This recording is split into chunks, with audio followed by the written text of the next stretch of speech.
Hey kittens, sorry I'm late. Life stuff happened. Anyway, on to the story. Rain and the Moon by Onyx Moon on AO3. Read by Lily6645. This fic includes near-death experiences, angst, and implied abuse. That is your warning. Chapter 9. Explanations. Midoriya jumped, turning off his phone. What would give you that thought, Aizawa-san?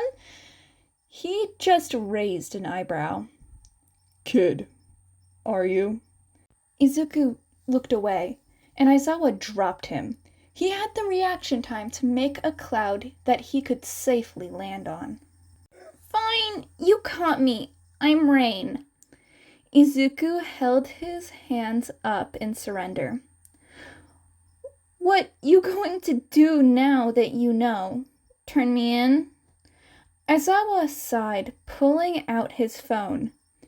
No, but I am going to tell my husband to get your bed ready.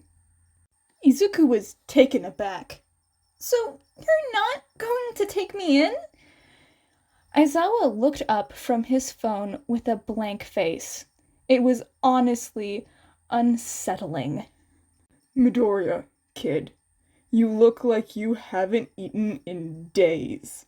Izuku was about to protest, but Aizawa barreled on.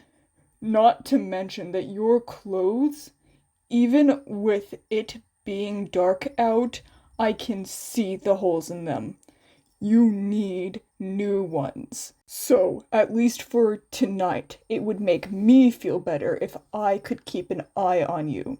Both of them just stared at one another. The smaller hopping off the shadow he created, and the taller one waiting patiently for the other to break the silence. Izuku shivered. You said something about getting down from the roof? Aizawa nodded, and Midoriya held up his arms. I don't feel like walking. Please? The man in question just walked to the roof access door, kicked it a few times, and then opened it. You're so mean to me, Eraser. He turned around and scooped Izuku up into his arms. Now, tell me how you got onto the roof in the first place, if you're comfortable. He walked out the door and started to descend the stairs. Well, I was skipping school, and I'll get to why later. I didn't want to unpack that right now. Back to why I was on the roof, so I was walking through a tunnel just enjoying the weather when a black cat named Midnight handed me a letter. I read it and he trailed off. Looking over, Aizawa saw Izuku's embarrassed face. And? Well, I wrote back, and then a slimy thing wrapped around me. I blacked out after it suffocated me. All Might slapped me awake. When he jumped, I grabbed his leg, which was really dumb. When we landed, I asked him a question, but when I looked up from my shoes, he wasn't there. There was only a skeleton-looking man. He again trailed off, wide-eyed at the realization he had. He looked sickly. Oh my god, All Might! It was him! He told me I couldn't be a hero! I didn't even think he knew I have a quirk! All he said was no! When he felt that they stopped walking, Izuku stopped talking. He what? Aizawa gritted out through his teeth. Not to mention how he didn't call an ambulance after he found you passed out. Oh, when I See that man? He is going to feel my fucking wrath. Aizawa tightened his grip on the kid slightly and continued down the stairs, bringing one hand up to rub at his temple. What happened after? I think I know the answer, though, considering the door had been stuck when I first tried to open it. Am I a mess? A bear? It doesn't matter because I'm the principal of UA! Both of them jumped. Aizawa dropped Izuku again, and Izuku slapped the thing that was now sticking out of Aizawa's scarf as he fell. Nezu, how long have you been there?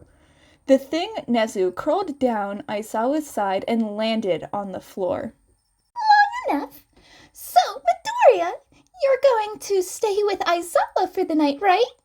They adjusted their tie, looking at the green-haired boy with their black, beady eyes.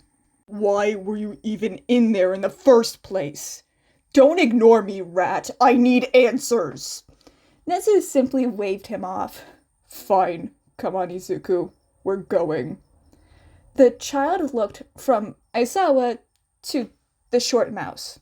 Hesitantly, he stood from the floor and over to the door that was at the end of the hall. Just wait for me outside, kid. I need to talk to this rat. Aizawa pointed a sharp glare at Nezu. Izuku stood outside, looking at the sun as it rose. No wonder I'm so tired. It's already daylight. The door swung open, startling him. Looking over, Aizawa was in the doorway with a scowl, and behind him was a cheery-looking Nezu. Is everything okay, Aizawa-san? Yes, everything is fine. It's just good. Aizawa walked towards the direction of his house, and Izuku scrambled to catch up to him. I'll see you tomorrow, Shoto-kun! Nezu's chipper voice called out. Izuku looked back and waved a little at the mouse. Turning back around, he tugged on Aizawa's arm. So, I'm just staying for the night, right? If you want to stay longer, you can. All right, kid? Aizawa turned into an alley and up a fire escape. Izuku was right behind him. After what felt like forever, they finally make it to a balcony that Aizawa stopped at. When they both land inside, Aizawa was attacked by a white blur of fur. Yen, no, stop this. He was trying to force the cat off, but she had her claws too deep into his clothes. He gave up and walked to the kitchen with a cat clutched onto his chest and a snickering Izuku following him. So, where will I be sleeping, Aizawa-san? Izuku questioned. Aizawa grabbed a cup and then he walked down the dimly lit hallway. Izuku followed behind. He stopped at the door at the end of the hallway.